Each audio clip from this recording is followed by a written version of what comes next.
Of course, there's so much happening in the entertainment scene, but let's start with this one. There's a new update following Avatar: The Way of Water hitting 2 billion US dollars milestone in box office. The movie's lead actress Zoe Saldana has just set a new record, becoming the first actor to appear in 4 films that have achieved that distinction.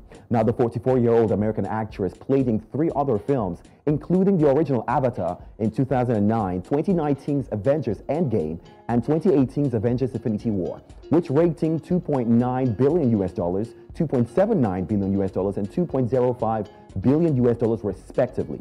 Now, it's an impressive record, playing in 4 of the biggest box office films till date.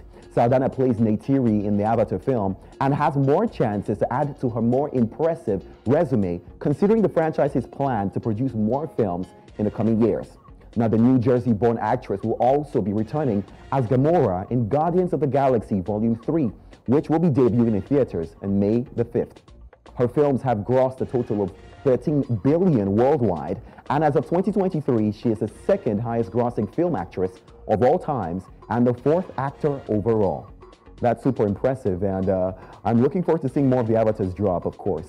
But let's move to this one. It's officially confirmed. Canadian multi-award winning musician Justin Bieber has made history, selling off rights to his music in a multi-million-dollar deal. According to multiple reports, the pop idol has completed the sales to Hipgnosis Songs Capital for 200 million US dollars. Now, this is one of the biggest acquisitions in music history, buying 100% of the 28-year-old's publishing, his artist royalties from his master's recordings, and neighboring rights, which will include 6 studio albums, as well as collaborations released prior to December the 31st, 2021. Popularly referred to as the Prince of Pop, Bieber is one of the best-selling music artists of all times, with an estimated sales of over 150 million records worldwide. He has 33 Guinness World Records and 3 diamond-certified songs by the RIAA. Now, with also 82 million monthly listeners and over 30 billion streams on Spotify alone, Bieber and his work have influenced various recording artists till date. Now, speaking on the acquisition and Bieber's legacy, Hipgnosis CEO Merck Mercuriadis said this. He says, at only 28 years of age, he is one of a handful of defining artists of the streaming era that has revitalized the entire music industry, taking a loyal and worldwide audience with him on a journey from teen phenomenon to cultural important artist. Now, though Bieber's shares of artist royalties for his masters will now be routed to Hipgnosis, Universal Music Group UMG will continue to own the recorded music copyrights to his works in perpetuity.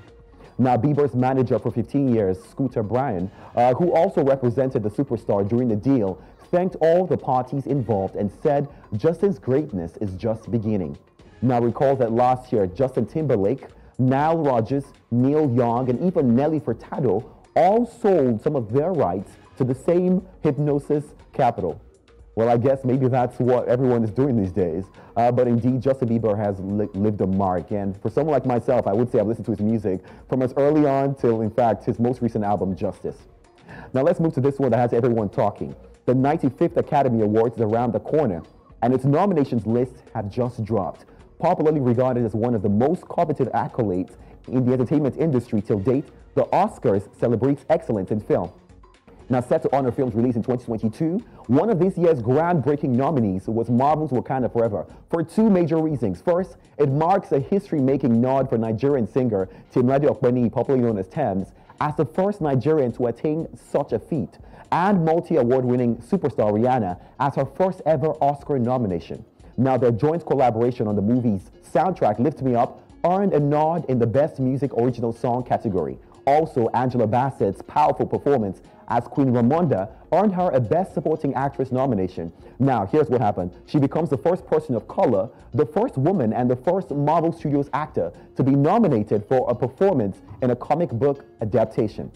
Now, other nominations went to Black Panther in the visual effects category, makeup category, hairstyling, and costume design categories as well.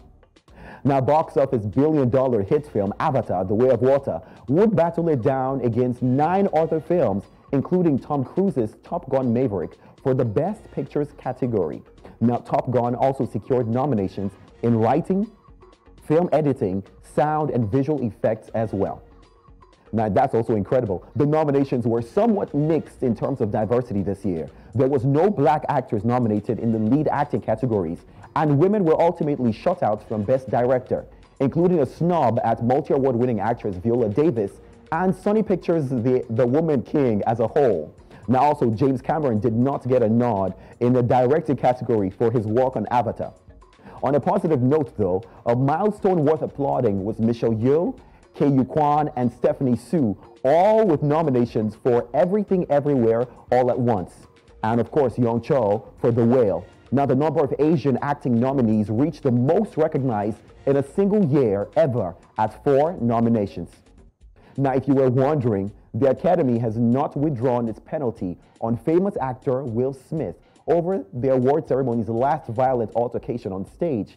Smith is banned from attending Academy-related events for the next decade. Now, the Oscars is scheduled to take place at the Dolby Theaters in Los Angeles, California on March the 12th this year and will be hosted by comedian Jimmy Kimmel for the 3rd time till date. Well, we're certainly looking forward to it. Hopefully, Thames takes us home as the first Nigerian to ever be nominated for an Oscars and in collaboration with Rihanna's first Oscar. So I'm definitely looking forward to that one. Well, that's the much we can take on entertainment for today. Thank you very much, Sam Dandy. So much interesting stories there. Great news for Thames and, you know, Rihanna. Thames especially, we're so excited about that. Right. So many stories to look out there. And I'm going to look out for Everything Everywhere All at Once and hope that I can watch it because it's just racking up accolade upon accolade. But we'll continue this conversation outside the studio. Thank you, Sam Dandy, for joining us this morning. Thank you for having me.